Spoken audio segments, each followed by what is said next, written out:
Welcome back to my channel. This is episode 7, Transport in Plants of the Break It Down series. Let's then dive straight into the video. Now hold on for a second. Let us all take a moment to like, comment, subscribe if you haven't already. And now let's watch and learn. Question 1. Which processes are involved in transpiration? 1. The diffusion of water vapor from stomata. 2. The mass flow of water to the xylem. 3. The evaporation of water from spongy mesophyll cells. 4. The evaporation of water vapor from exposed leaves. What is transpiration? Transpiration is the loss of water vapor from the plant to the external surroundings. And let me outline the process of transpiration really quick. First, water vapor diffuses from air spaces through a stoma, lowering the water potential inside the leaf. Water evaporates from a mesophyll cell wall into air spaces, creating a transpiration pull.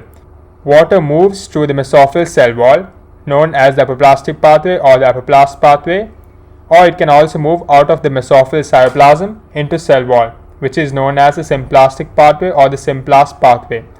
And last, water moves up the xylem to replace the lost water by mass flow. Therefore, if you look at this question, processes 1, 2, 3 and 4 does take place in transpiration. The diffusion of water vapor from stomata, yes, as I mentioned, the first statement is regarding that process. Statement 2, the mass flow of water to the xylem does take place to replace the lost water. Therefore, that is also a process involved in transpiration. The evaporation of water from spongy mesophyll cells, yes, that is also correct. And lastly, the evaporation of water vapor from exposed leaves. Yes, the evaporation of water vapor from exposed leaves do occur. And remember, the main key points are processes 1, 2 and 3. And the only answer that has 1, 2 and 3 in it is option A. Therefore, A is the right choice.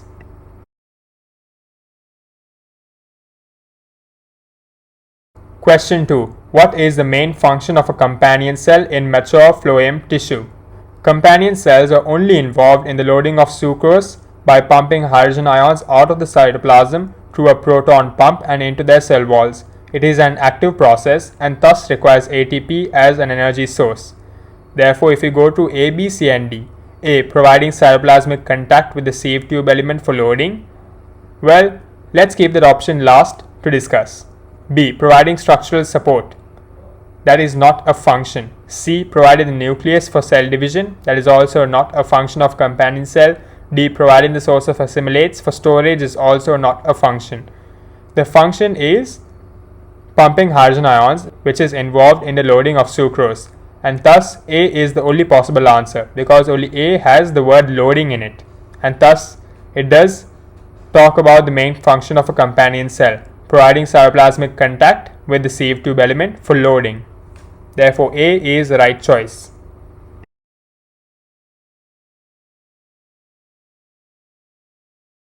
Question 3. Which processes are involved in transport in both phloem and xylem? 1. Diffusion. 2. Mass flow. 3. Osmosis. The two main types of transport in plants are the apoplastic pathway and the symplastic pathway, which does require diffusion and osmosis.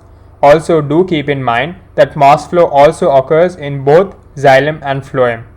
And if you look at this question over here, the key word over here is in both phloem and xylem. Therefore, the processes involved in transport should be there in both of them. Mass flow is the movement of fluids down a pressure gradient. In phloem, it is created due to the difference in hydrostatic pressure gradient, and in xylem, it is due to the tension created when pulling water and mineral ions up the xylem tissue.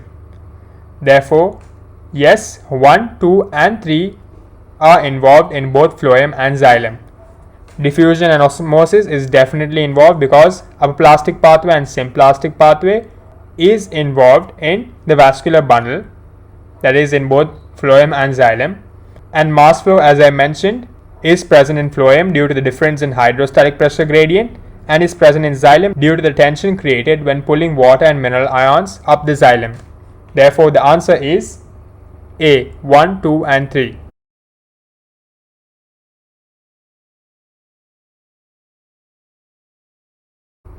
Question 4. Which features of xerophytes are adaptations to reduce water loss by transpiration? Rolled leaves, fleshy leaves, sunken stomata, and thick waxy cuticles. Adaptations of xerophytes are rolled leaves to reduce the surface area exposed, fleshy or succulent leaves, sunken stomata also to reduce exposure, trichomes also known as hairs on leaves, and thick waxy cuticles. These are the adaptations. Therefore, yes, rolled leaves is present in xerophytes, fleshy leaves is also present, sunken stomata again is also present, thick waxy cuticle, yes, that is also present. Therefore, the best possible answer is D. And all of these adaptations do reduce water loss by transpiration.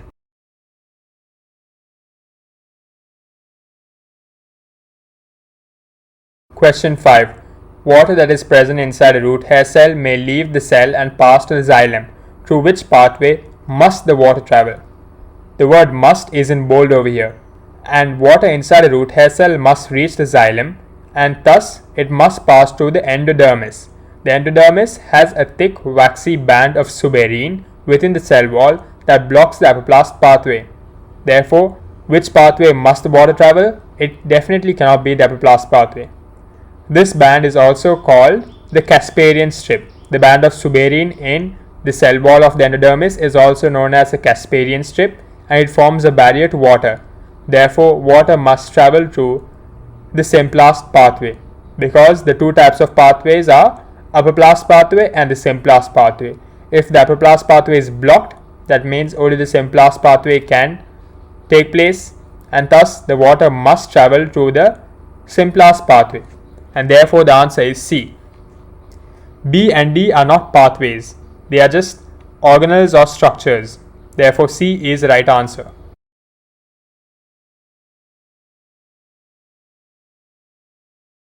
Question 6. The diagram shows a longitudinal section through transport tissue in a plant stem. What are the names of the element labeled X and the tissue in which it is found?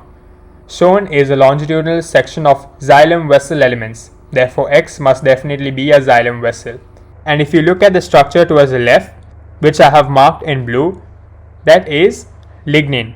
Therefore, the question being, what are the names of the element labeled X and the tissue in which it is found?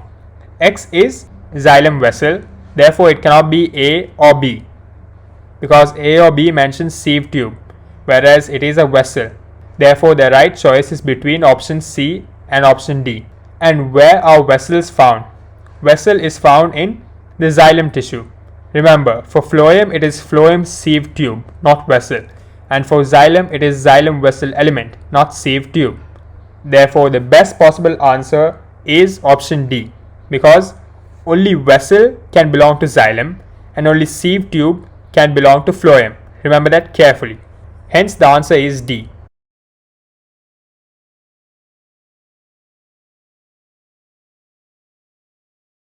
Question 7. Which plant cells do not contain a nucleus?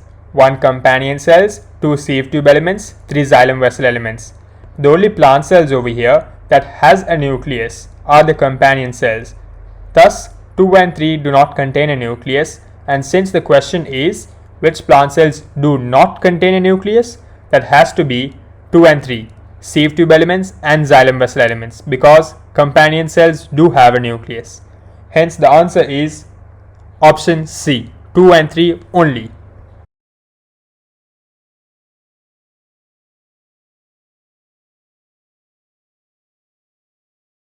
Question 8. The diagram shows 3 xerophytic leaves of the same type in 3 different conditions P, R and S.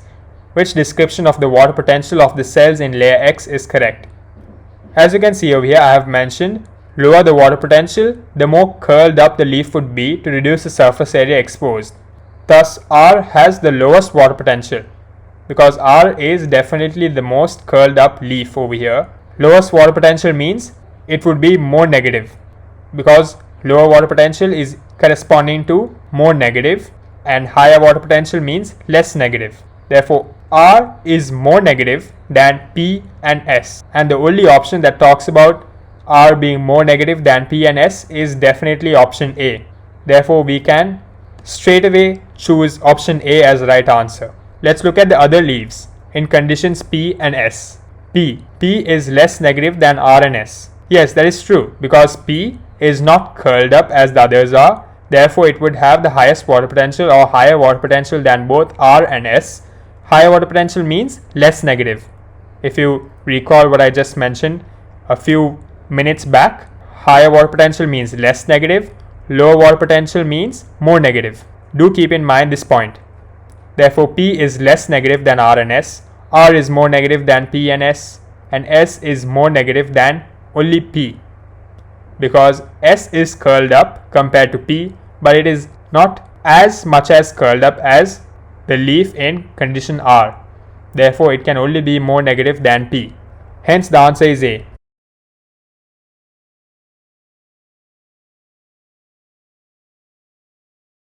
Question 9. Diagram shows how sucrose is loaded into a sieve tube element. What type of transport is used to move the substances in steps 1, 2 and 3? Active transport is only involved in pumping hydrogen ions out of the companion cell. Hence, only one can be active transport, because only one is regarding the movement of hydrogen ions out of the companion cell. Therefore, under column 1 it should be active transport, leaving us with the answer being either A or B. And if you look at column 2, you can definitely make out by looking at column 2 that option A is incorrect, because option A has active transport under column 2 as well. However, active transport is only involved in pumping hydrogen ions out of the companion cell. Therefore, only one can be active transport. Hence, the answer being option B. 1 being active transport, 2 being facilitated diffusion. Yes, because hydrogen ions move into the companion cell along with sucrose molecules using co-transporter proteins. And it is moving down a concentration gradient which doesn't require any energy. And since a protein is involved, that is facilitated diffusion. And 3 is just normal diffusion. Sucrose molecules move into the sieve tube element without any use of a protein or any use of any energy. Therefore, the answer is B. Again, active transport is only involved in pumping hydrogen ions out of the companion cell, and that is represented by step 1.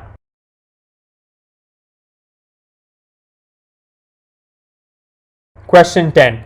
Which feature of xylem vessel elements helps the cohesion of water? Cohesion of water is aided by the vessel elements forming narrow tubes. Otherwise, there could be a break in the water column. And the only answer that mentions about narrow tubes is answer D. The vessel elements form narrow tubes. And that is pretty straightforward. Cohesion of water is aided by the vessel elements forming narrow tubes. And no other answer is a possible feature of helping the cohesion of water. Again, forming narrow tubes is important in helping the cohesion of water, because if there is no narrow tubes present, there could be a break in the water column, because water will be flowing continuously, and if the tubes are not narrow, that means there is a possibility of having a break or an airlock in the water column. Therefore, the only answer over here is answer D.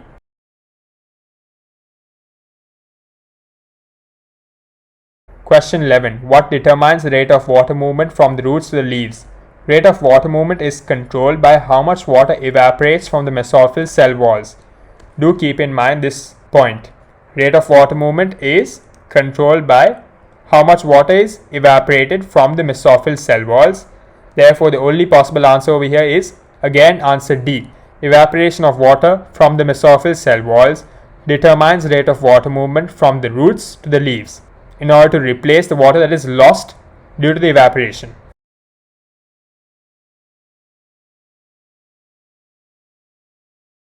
Question 12. The photomicrograph shows a transverse section through a leaf. Which features of a xerophytic leaf are visible in this section?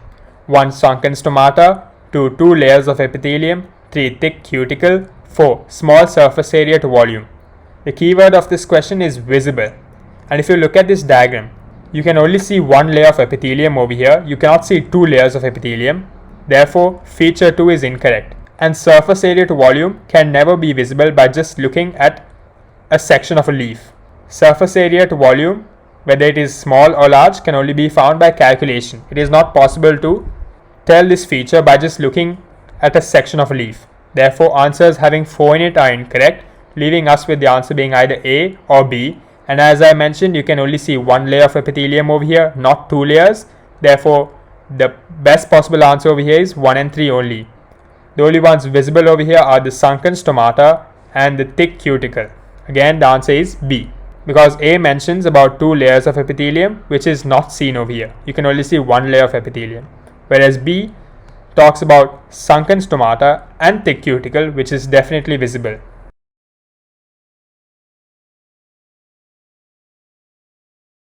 Question 13. Which xerophytic adaptations reduce the water potential gradient?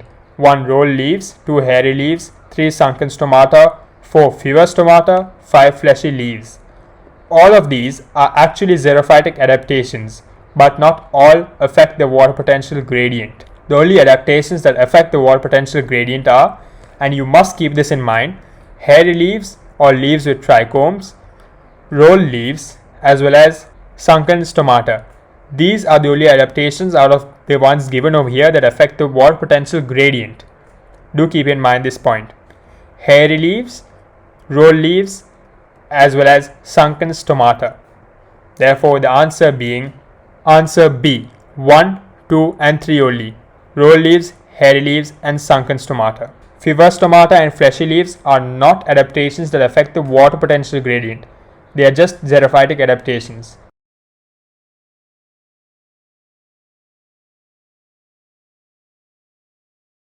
Question 14. The diagram shows a transverse section of a stem. Which area is a phloem? The keyword over here is transverse section of a stem. And in a stem, D represents xylem, C represents cambium, B represents phloem, and A represents cortex. If you haven't seen transverse sections under a microscope, this diagram should be memorized. The structure that points towards the center of the leaf or towards the inner side is the xylem. The structure in the middle that separates the xylem and the phloem is the cambium. The structure that is towards the right is the phloem, and towards the outer region is the cortex.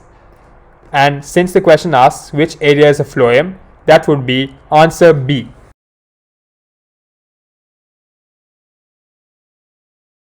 Question 15. A leafy shoot was attached to a potometer and exposed to a variety of conditions. The time taken for the meniscus to move 50 mm along the capillary tubing was recorded for each set of conditions, which shows the slowest and fastest rates of water uptake.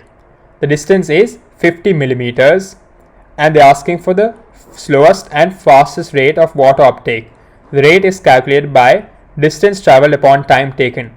And if you look towards the right, you can see that I have mentioned the rates of each of them. And how do you calculate the rate? The rate is distance travelled, that is 50 mm, upon the time taken, which is given over here, that is in seconds. And if you do carry out this calculation, you would get the corresponding rates given. And as you can see over here, the fastest rate is 1.25, which is approximately 1.3 if you are rounding it up to 1 decimal place, and the slowest rate is 0.3. Therefore, the best possible answer over here is A, slowest being 0.3, fastest being 1.3. This is a pretty easy question. All you have to do is just carry out the calculations to find out the rate, which is found by the distance given upon the time taken. Then you look at the number which is the highest, and that would be the fastest rate, and the lowest would be the slowest rate. Therefore, 0.3 is the slowest rate, 1.3 is the fastest rate.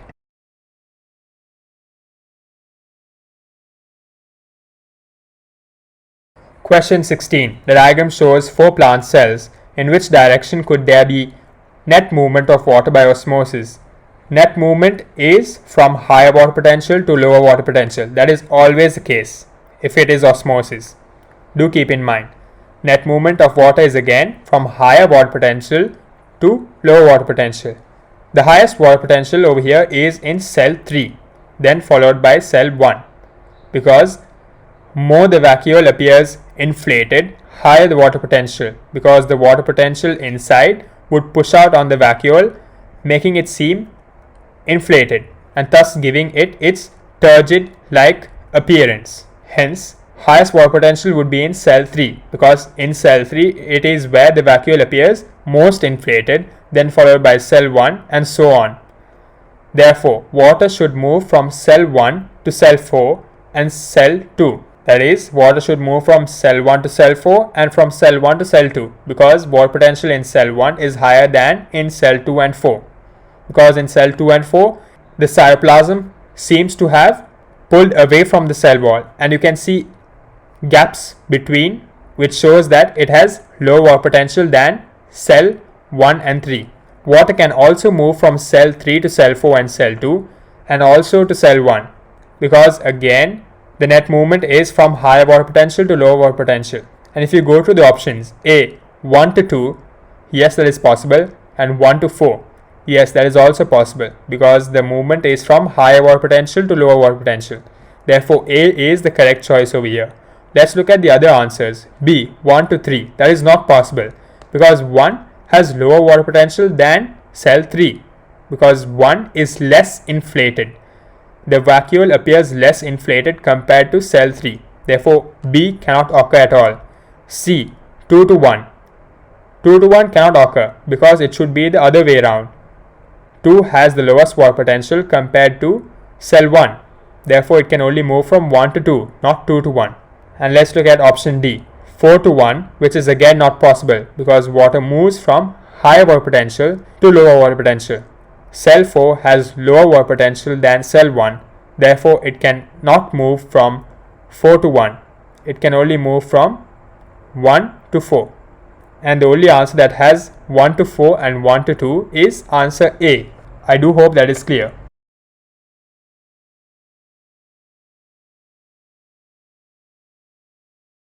Question 17. What is the role of the Casparian strip? If you recall, earlier in this paper, I have mentioned what the Casparian strip is. It is a band of suberin in the cell wall of the endodermis, and it is present to block the water movement. Therefore, it must be answer D, to prevent water moving back into the cortex from the xylem, because only answer D talks about preventing water movement. Answers A, B and C do not quite describe the role of the Casparian strip. Therefore, the answer over here is to prevent water moving back into the cortex from the xylem, and yes, that is a correct role of the Casparian strip. Therefore, the answer is D. Question 18. Sucrose is loaded into companion cells and phloem sieve tube elements by active transport and diffusion using transport proteins and plasmodesmata. Which row shows how sucrose is loaded? If you recall earlier, I have mentioned where active transport is only involved. Active transport is only involved in pumping hydrogen ions into the companion cell's cell wall. Therefore, it is done into the companion cell, not into phloem sieve tube element. Therefore, leaving us with the answer being either A or B. And if you look at transport proteins, the column labeled as transport proteins are only involved in facilitated diffusion of sucrose into the companion cell. Therefore, it must be A, because B talks about into phloem sieve tube element. However, transport proteins are involved in facilitated diffusion of sucrose into the companion cell, not into the phloem sieve tube element. Therefore, the answer must be A, active transport into companion cell, diffusion into phloem sieve tube element. Yes, and that is the last process where sucrose diffuses into the phloem sieve tube element for its movement in the phloem sieve tube elements. Transport proteins into companion cell, yes, because of facilitated diffusion of sucrose into the companion cell, which then allows the diffusion of sucrose into the phloem sieve tube element, and plasmodesmata into phloem sieve tube element. Yes, because the sucrose will diffuse through the plasmodesmata into the phloem sieve tube element. Therefore, A is the correct choice. This question is a bit tricky, therefore do keep in mind where active transport, diffusion, transport proteins and plasmodesmata are involved when sucrose is loaded. And if you have any difficulty, do refer to your textbook and come back again and answer this question. That way you would feel confident if this question do appear in your exam papers. Hence the answer is A. Question 19. Which changes to the water potential and the volume of liquid in the phloem occur when sucrose is transferred from leaves into phloem sieve tubes to be transported to a sink? The columns given over here are water potential in phloem sieve tubes becomes and volume of liquid in phloem sieve tubes. Remember, more negative means lower water potential and less negative means higher water potential.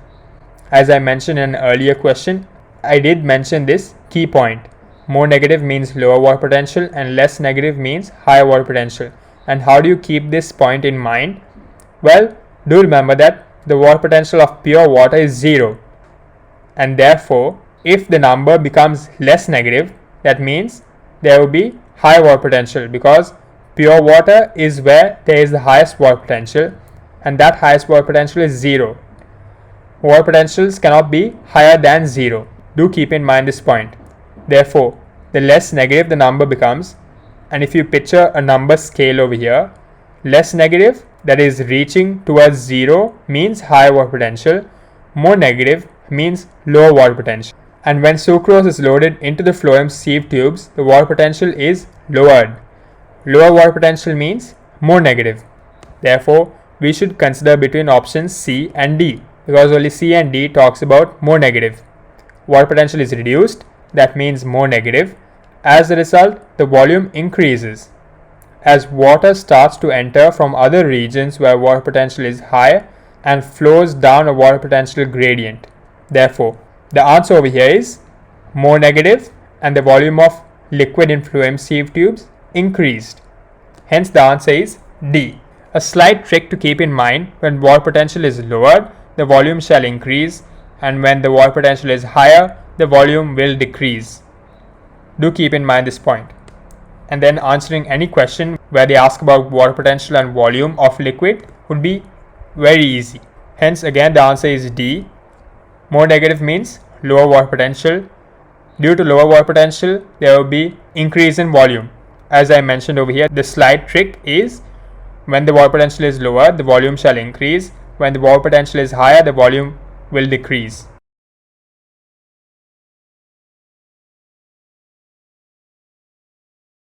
Question 20. The diagram shows the results of an experiment using leaves with the same surface area from two different species. Each leaf was left on a balance in daylight in a closed room and their mass recorded at 1 hour intervals. Which features of leaf X could explain these results? If the mass of a leaf is less than the other leaf, that means there is a lower rate of transpiration because it is two different types of leaf with the same surface area. And the other factors pretty much are controlled.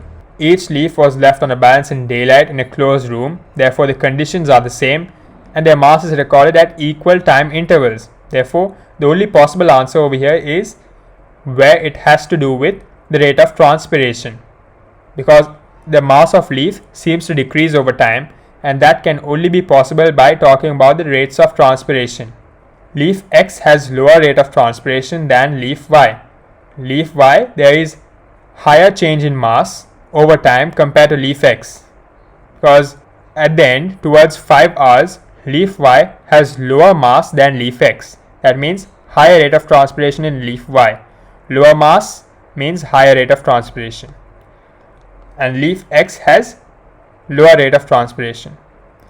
Since the question is talking about which features of leaf X could explain these results, lower rate of transpiration means reduced water potential gradient, and reduced water potential gradient is governed by sunken stomata present, rolled leaves, or the ability to roll the leaf. Therefore, the answer should have feature 2 and 3 in it, leaving us with the answer being option C, 2 and 3.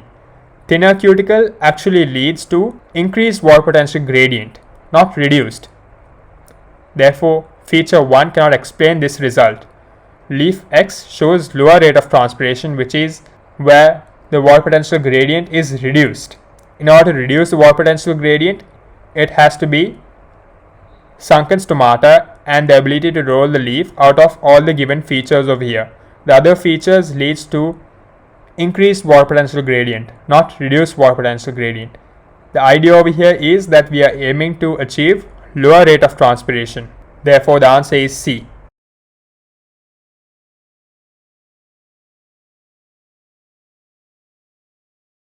Question 21. The diagram shows transverse sections of parts of a plant. In the transverse sections, which tissues transport sucrose? I have labeled towards the sides which one is which, and you should definitely remember the positions of xylem and phloem in each of the transverse sections, such as in the leaf, stem and the root. It is definitely there in your textbooks, therefore do keep in mind the picture and where the position is when it comes to xylem and phloem. 1, 4 and 6 represent xylem, 2, 3 and 5 represent phloem. And the question is asking which tissues transport sucrose. Tissues that transport sucrose is the phloem. Therefore, there should be a tick under columns 2, 3 and 5 because only 2, 3 and 5 are phloem tissues and only phloem tissue transports sucrose. Xylem transports water and mineral ions. Phloem transports sucrose or sugar. Therefore, the only possible answer over here is answer C. A tick or a yes under column 2, 3 and 5 only.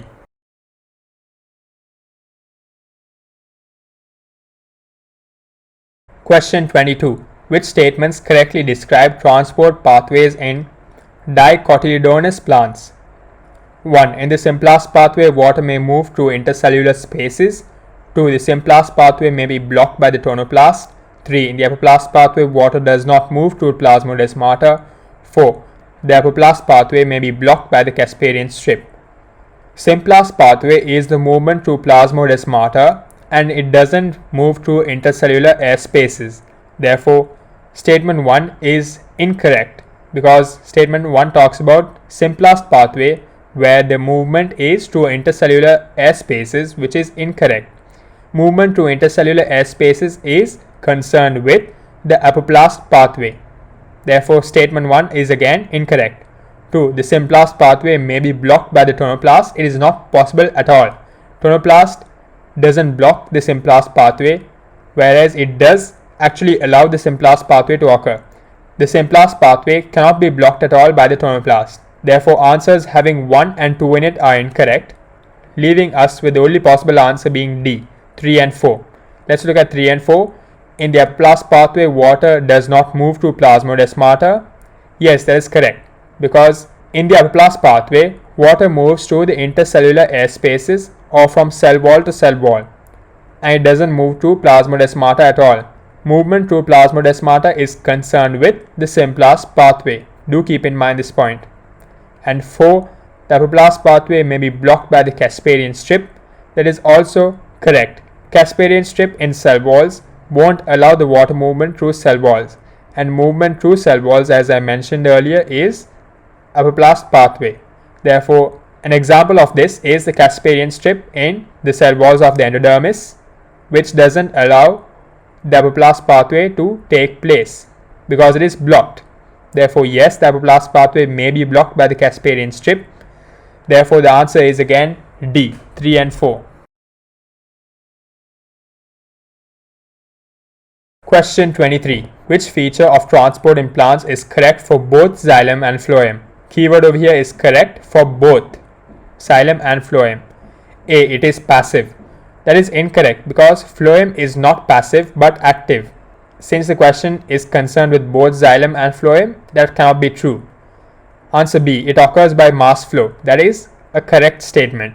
As mentioned in an earlier question, both do involve mass flow. Therefore, B is the right choice. C. It occurs from source to sink. Source to sink is only for phloem. It is not for xylem. Therefore, that is incorrect. It is not a correct feature in both xylem and phloem. Source to sink is again only for phloem. And answer D. It occurs only in one direction. One direction movement is only in xylem, whereas phloem allows bidirectional or both ways movement. Therefore, answer D is also incorrect. The best possible answer over here is answer B. Mass flow occurs in both xylem and phloem. Question 24. An aphid such as greenfly uses a tubular mouthpart called a stylet to feed on nutrients in the plant. It inserts a stylet through the surface of a stem or leaf. When a stylet is cut near the aphid's head, leaving the stylet in the plant, a liquid with a low water potential continues to flow out of the plant. Which statement explains this? If you recall, it is given in your textbooks that aphids feed on sucrose present. Therefore, sucrose can only be found in the phloem sieve tube element, not in xylem vessels, because only phloem transports sugar or sucrose. Xylem transports water and mineral ions. It doesn't transport sucrose. And since aphids feed on sucrose and sucrose is only present in phloem sieve tube elements, the answer is either A or B. The stylet is in a phloem sieve tube element. Yes, that is a correct statement. Let's look at the rest of the sentence, whether it is a high concentration of solutes or low concentration of solutes. Obviously, there must be a high concentration of solutes or sucrose if the aphid is feeding on sucrose. Low concentration of solutes means there's not much sucrose present. And if you look at the question, leave in the stylet is a liquid with a low water potential. Low water potential means there is a higher concentration of solutes, because that is the only factor that can affect the water potential in this case. Water potential is affected by the solute concentration as well as the pressure. However, pressure is not concerned over here. In this case, the water potential is concerned with the concentration of solutes. Low water potential means high concentration of solutes. High water potential means low concentration of solutes. Therefore, the only possible answer over here is A. The stylet is in a phloem sieve tube element in which there is a high concentration of solutes. Why high concentration of solutes? Because look at the question. Leave in the stylet in the plant, a liquid with a low water potential continues to flow out of the plant. Low water potential means high concentration of solutes again. Therefore, A is a statement that explains this. Why is it found in a phloem sieve tube element? Because only phloem sieve tube elements carry sucrose or sugar, and aphids they feed on this substance, that is sucrose. It cannot be present in a xylem vessel element at all.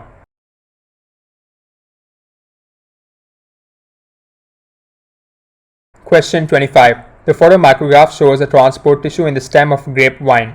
What is the structure labeled T? T is a sieve plate in a sieve tube element.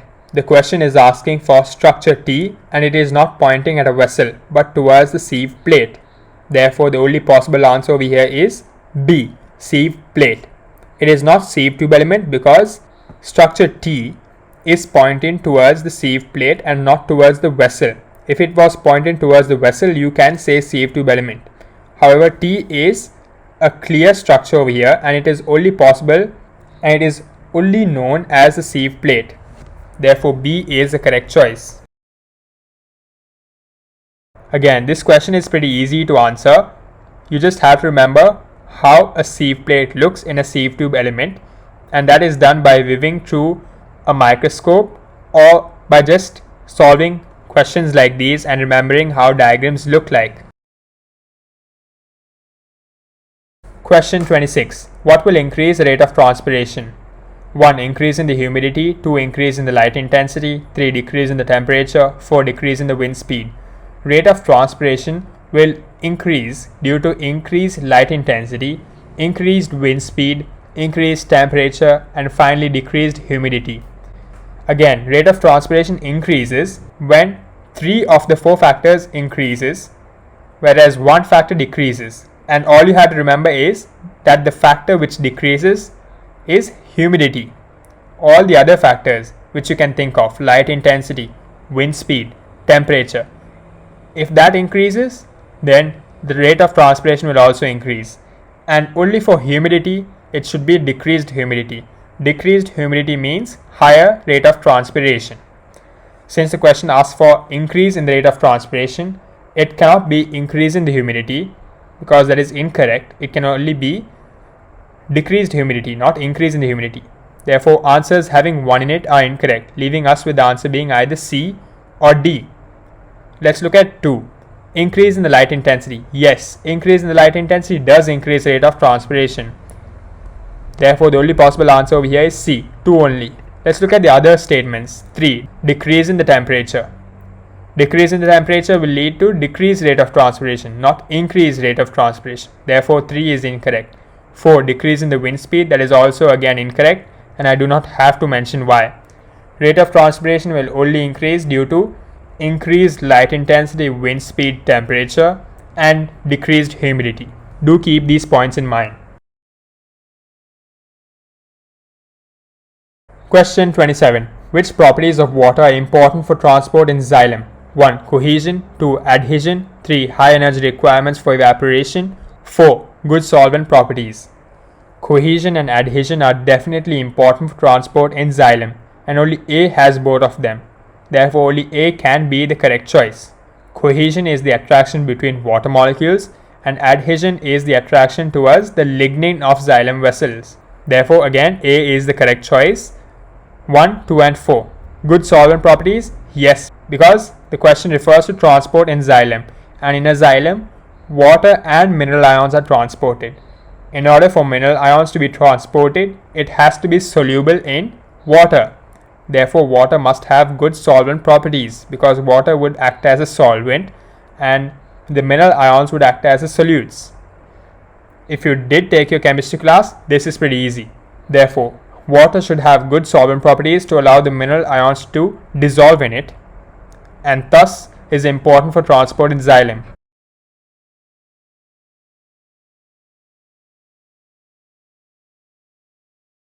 Question 28. What is the role of ATP in a companion cell when sucrose is loaded into a sieve tube element? Again, active transport is only involved in moving hydrogen ions or protons out of the cytoplasm into companion cell wall. And active transport being involved means ATP is definitely involved because ATP is involved in active transport. Therefore, the role of ATP would be removing protons out of the cytoplasm of the companion cell, and that is option C. Option C is the right answer. All the other answers are not the role of ATP in a companion cell when sucrose is loaded into a sieve tube element, because ATP is only involved in moving hydrogen ions known as protons out of the cytoplasm into the companion cell, and since active transport is involved, that means ATP will definitely be involved in answer C. Answer B also mentions removing protons. However, it mentions from the sieve tube element. Protons are only removed from the cytoplasm of the companion cell into the companion cell wall. Therefore, it cannot be option B. Let's look at option A. Moving sucrose into the sieve tube element. Moving sucrose into the sieve tube element is done by diffusion. Option D. Taking up sucrose into the cytoplasm of the companion cell. That is concerned with facilitated diffusion, which does require transport protein, however doesn't require ATP, because facilitated diffusion is a passive process, not active process, and doesn't require ATP at all. Hence, the only possible answer over here is C, removing protons out of the cytoplasm of the companion cell. Question 29. A potometer was used to measure the transpiration rate of a leafy shoot. What could be the correct units?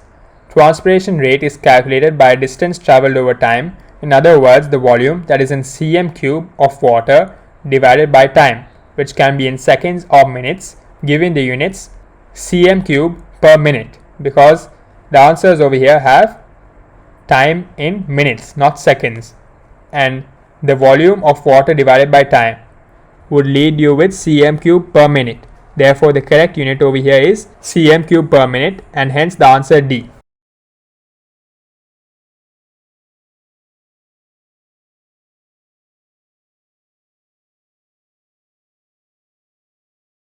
Question 30. A heating sleeve was placed around the trunk of a small tree at a height of 1 meter above the ground. This allowed a narrow region of the tree trunk to be heated to 60 degrees Celsius. How will heating this region to 60 degrees Celsius affect the transport of phloem sap and xylem sap between the roots and the leaves? Remember that xylem vessels are dead tissues, whereas phloem is living tissue. Therefore, when heated to 60 degrees Celsius, the xylem is unaffected, as it is already dead tissue, whereas phloem, being living tissue, would be affected and the transport stops, as the temperatures are too high for it to handle. In xylem, the movement of sap would not stop and the transport continues because it is already dead, therefore it won't be affected at all. The transport continues without stopping.